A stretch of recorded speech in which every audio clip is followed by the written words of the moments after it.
όσα είδα. Παραλίες, βουνά και στεριές, τη δικιά μου που αφήνω πατρίδα, τις μικρές μου χαρές και στιγμές. Με τα χέρια μου άγγιξε βράχους που κράτουσα κι εγώ μια φορά, κι αμπαλά σε ένα φτεράκι να με βρει όταν θα με ψηλά.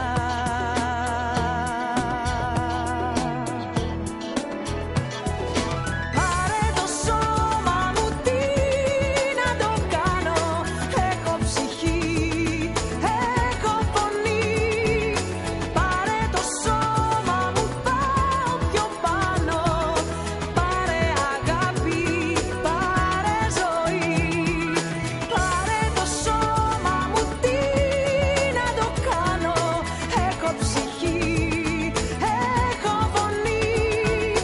Πάρε το σώμα μου, πάω πιο πάνω, πάρε αγάπη, πάρε ζωή. Όσα δεν φέρνει ο χρόνος, τα φέρνει η ώρα. Μπορεί οποιοσδήποτε από εμάς να βρεθεί στην πλευρά των ανθρώπων που χάνονται ή στην πλευρά των ανθρώπων που περιμένουν ένα μόσχευμα. Κάθε μέρα άνθρωποι χάνονται. Κάθε μέρα άνθρωποι περιμένουν ένα μόσχευμα που θα τους χαρίσει τη ζωή. Ας καταλάβουμε τι είναι ακριβώς η δωρεά οργάνων. Ας συνειδητοποιήσουμε τον αγώνα που κερδίζει η επιστήμη με μία μεταμόσχευση. Ελάτε να περπατήσουμε βήμα-βήμα τη γέφυρα ζωής.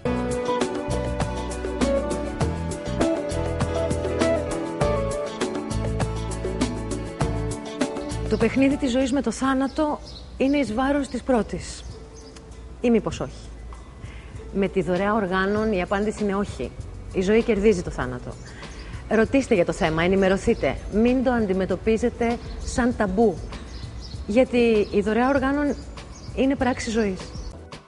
Οι ανθρώπινες ζωές που χάνονται λόγω της έλλειψης μοσχευμάτων θυμίζουν σε όλους μας τη συλλογική ενοχή για μια έκφραση ανθρωπισμού και κοινωνικής αλληλεγγύης που δεν έχει γίνει κοινή συνείδηση στο βαθμό που θα έπρεπε. Η δωρεά οργάνων είναι μια απόφαση απλή και πολύτιμη, όσο η προσφορά ζωής. Κάρολος Παπούλιας. Δεν είναι τυχαίο που αρκετές φορές, προκειμένου να δείξουμε σε ένα άλλο πρόσωπο πόσο τον αγαπάμε, του λέμε «σου χαρίζω την καρδιά μου».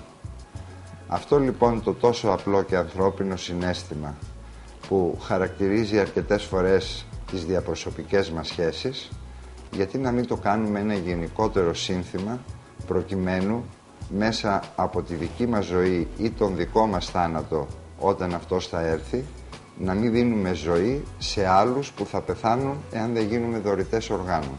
Η δωρεά οργάνων είναι η ύψιστη ανθρωπιστική πράξη που θα μπορούσε να κάνει ο καθένας μας.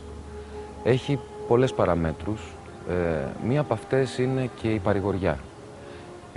Η παρηγοριά του να ξέρεις ότι κάπου δίπλα σου, σαν έναν άλλον άνθρωπο, ζει ένα κομμάτι από έναν δικό σου άνθρωπο που μπορεί να έχασες.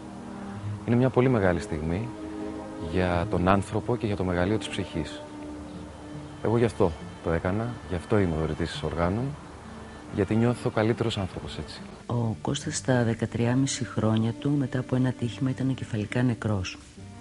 Από την πρώτη στιγμή οι γιατροί μας ενημέρωσαν ότι δεν υπάρχει καμία ελπίδα, δεν υπάρχει περίπτωση να ζήσει, δεν πρέπει να περιμένουμε τίποτα. Απλά τον είχαν συνδέσει στα μηχανήματα, τα οποία του δίνανε αναπνοή και στη συνέχεια και όλες τις λειτουργίες των άλλων οργάνων. Ένας φίλος γιατρός μας πλησίασε, οικογενειακός φίλος, και μας μίλησε για τη δωρεά οργάνων για τους ανθρώπους που περιμένουν, τους νευροπαθείς, ένα μόσχευμα για μια ποιότητα ζωής, τους ανθρώπους που δεν βλέπουν και περιμένουν ένα μόσχευμα κέρατοειδούς. Ήταν κάτι που ακούγαμε για πρώτη φορά. Δεν του δώσαμε καμία σημασία. Μετά από την τελευταία διαβεβαίωση του γιατρού ότι δεν υπάρχει μετά τις τελευταίες εξετάσεις καμία ελπίδα, πάνω από το κρεβάτι του Κώστα πήραμε την απόφαση με τον άντρα μου να δώσουμε τα όργανα του Κώστα. Δεν γνωρίζαμε ότι δεν είχε δοθεί ξανά καρδιά στην Ελλάδα. Ήταν ένα ταμπού η καρδιά. Στην ερώτηση των γιατρών τι όργανα θέλουμε να δώσουμε, του είπαμε όλα. Εγκεφαλικά νεκρός σημαίνει ότι τελείωσε ο άνθρωπος για αυτόν τον κόσμο. Απλώς με τα μηχανήματα κρατούμε κάποιες λειτουργίες του και είναι ευκαιρία, κρατώντας τον άνθρωπο στην ζωή, την βιολογική ως μηχανικό σύστημα, να πάρουμε κάποια όργανα στηριζόμενοι στην αγάπη του και των συγγενών του και να τα δώσουμε σε κάποιον άλλον που μπορούν αυτά τα όργανα όταν λειτουργούσαν να τον κάνουν αποδέκτη μιας αγάπης, εκφραστή μιας ευγνωμοσύνης και να του δώσουν τη δυνατότητα να ζήσει παραπάνω και σε αυτόν τον κόσμο βιολογικά αλλά κυρίως πνευματικά στη Βασιλεία του Θεού. Ίσως να μην έχουμε καταλάβει την σοβαρότητα και τη μεγάλη σημασία του να γίνει συντορητής οργάνων. Ίσως να μην χρειαστεί κιόλας. Αλλά για τη στιγμή που θα χρειαστεί, θα ευχόμαστε πραγματικά να είχαμε γίνει κι εμείς δωρητές οργάνων. Γι' αυτό λοιπόν, πριν έρθει εκείνη η κακιά στιγμή και η δύσκολη στιγμή, ας έχουμε από τώρα το μυαλό μας και το νου μας και ας τρέξουμε κατευθείαν να γίνουμε κι εμείς δωρητές οργάνων. Δεν ξέρεις ποτέ πώς θα φέρνει η ζωή. Μπορεί να πρέπει εμείς να είμαστε ταγμένοι σε αυτή τη γη για να σώσουμε κάποιους άλλους. Κάντο κι εσύ.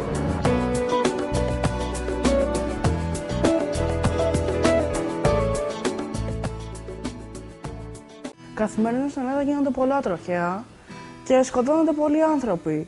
Δηλαδή μετά από αυτό, αφού πεθαίνουν, γιατί δεν δίνουν ζωή σε κάποιον άλλον από το θάνατό τους, να δώσουν ζωή. Το να γίνει κανείς δωρητής οργάνων σώματος, εκτός από το ότι ζει για πάντα ή ζει περισσότερες ζωές, σώζει ζωές και είναι ένα δώρο στο Θεό, γιατί σε Αυτόν ανήκουμε και σε Αυτόν θα καταλήξουμε κάποτε. Ας γίνουμε όλοι δωρητές, γιατί μπορεί να συμβεί και σε εμάς κάποτε.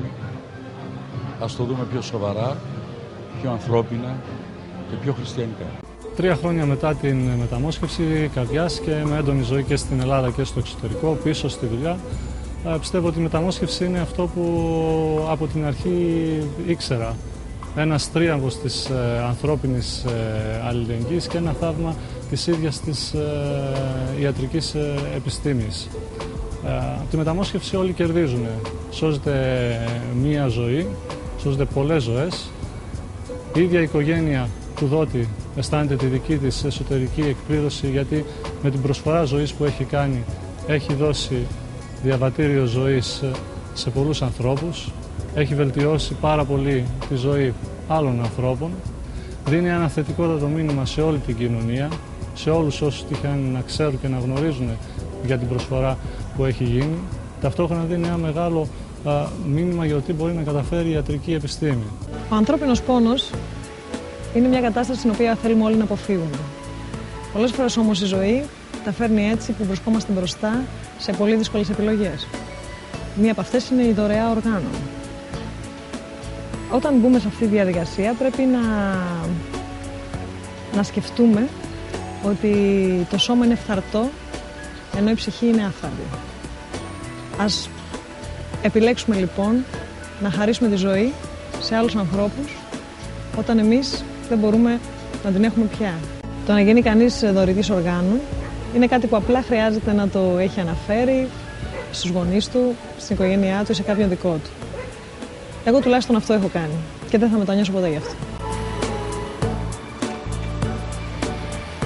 Από τα 18 μου χρόνια που οδηγώ μηχανή, έχω βαθιά μέσα μου την πεποίθηση ότι όσο δεν φέρνει ο χρόνος, τα φέρνει η ώρα. Είναι συγκλονιστικό το πώς η δωρεά οργάνων μπορεί να μετατρέψει το θάνατο σε ζωή. Για να γίνει η επαύριο της ζωής πάλι ζωή.